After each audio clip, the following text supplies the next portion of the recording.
नमस्कार, मैं हूं अशोक श्रीवास्तव और आप देख रहे हैं मीडिया दस्तक न्यूज़। बस्ती जनपद में खराब कानून व्यवस्था, पुलिस, बिजली और राजस्व महकमों के अफसरों की मनमानी के खिलाफ सामाजिक कार्यकर्ता आशीष शुक्ल ने बुधवार को शास्त्री चौक पर अपने समर्थकों के साथ आमरण अनशन शुरू कर दिया है। उन्होंने कहा, पीड़ित परिवारों को जब तक न्याय नहीं मिल जाता आमरण अनशन जारी रहेगा। आपको बता दें, घटिया दर्जे पर पहुंची बस्ती जनपद की पुलिसिंग, पुलिस कप्तान की नाकामी और तमाम गंभीर अपराधों के चलते आम जनता काफ़ी गुस्से में है। इन मामलों में पुलिस और राजस्व अधिकारियों की भूमिका अच्छी नहीं रही है। आशीष ने कहा, हमारे देश में लोकतंत्र है, किसी को मनमानी करने की छूट नहीं है। अफसर जनता के नौकर हैं, न कि मालिक।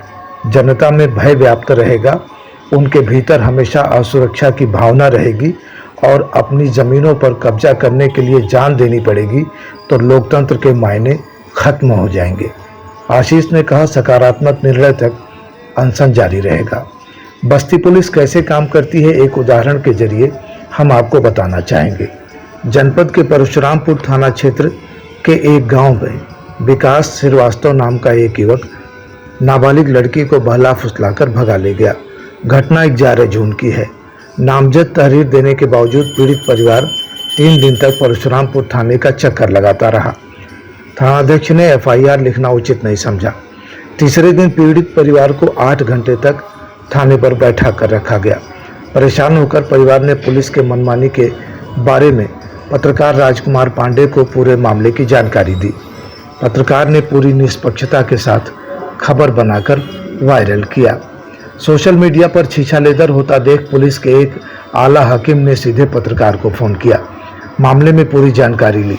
पूछा, पीड़ित परिवार कहाँ है? पत्रकार ने हाकिम को पीड़ित का मोबाइल नंबर दे दिया। कुछ ही देर में हाकिम का फ़ोन पीड़ित परिवार के पास आता है।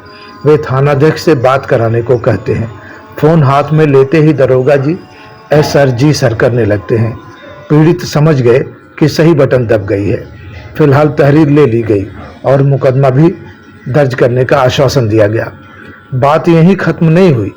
दरोगा जी पत्रकार पर आग बबूला थे।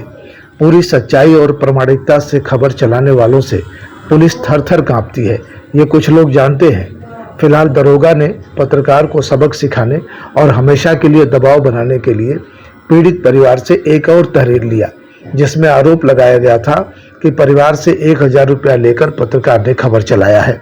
मसलन पत्रकार राजकुमार पांडे परशुरामपुर पुलिस के टारगेट पर हैं। उनके खिलाफ स्थानीय पुलिस कभी भी षड्यंत्र रच सकती है। आप अंदाजा लगाइए बस्ती पुलिस कैसे काम कर रही है। ऐसे एक नहीं अनेक उदाहरण हैं, जिसे सार्वजनिक मंच पर लाया जाए तो हर आदमी यह कहने को मजबूर हो जाएगा कि यूपी पुलिस गुंडों से भी ज़्यादा खतरनाक हो गई है। और यही कारण है कि ज़मीनों पर अवैध कब्जे, हत्या, आत्महत्या और मारपीट के मामले यूपी में रिकॉर्ड बना रहे हैं।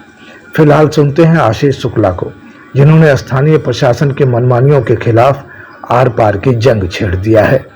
आप हमारे चैनल पर पहली बार आए हैं तो इसे सब्सक्राइब कर लें और बेल आइकन भी दबाएं, जिससे ऐसे वीडियो न्यूज़ आप तक आसानी से पहुंचते रहें। नमस्कार।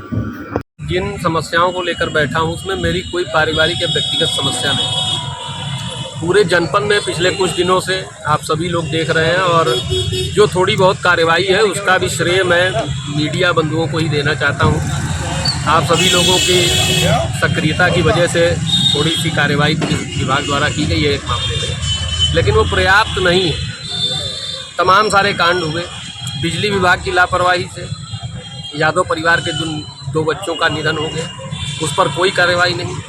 सिर्फ जो दैनिक वेतन भोगी कर्मचारी हैं उनको हटा दिया गया। किसी भी JE या इनके खिलाफ कोई कार्रवाई नहीं हुई कुटान गांव में। उसके बाद जीतीपुर का मामला है, 11 के 11 आरोपी पकड़े गए हैं। SO और 2 सिपाही सस्पेंड कर दिए गए। लेकिन सस्पेंड करना ही केवल वो नहीं है, किसी बच्ची की जान चली गई, पूरा परिवार तबाह हो गया और सिर्फ सरकारी कार्यवाही के नाम पर सस्पेंशन पर्याप्त नहीं है। उनके खिलाफ अभियोग दर्ज होना चाहिए और हत्या की वारदात में शामिल उनकी जांच होनी चाहिए और कार्रवाई होनी चाहिए। इसी तरीके से बस्ती शहर में पुरानी बस्ती में एक बालिका को जिंदा जला दिया गया। उसमें भी पुलिस की सीधी जिम्मेदारी बनती है। पूरे गश्त की पोल खुल गई। क्या करती रहती है पुलिस? कोतवाली में सरेआम मालवीय रोड पर दिन दहाड़े पुलिस और राजस्व कर्मियों की मौजूदगी में बाउंड्री वाल ढहा दी गई।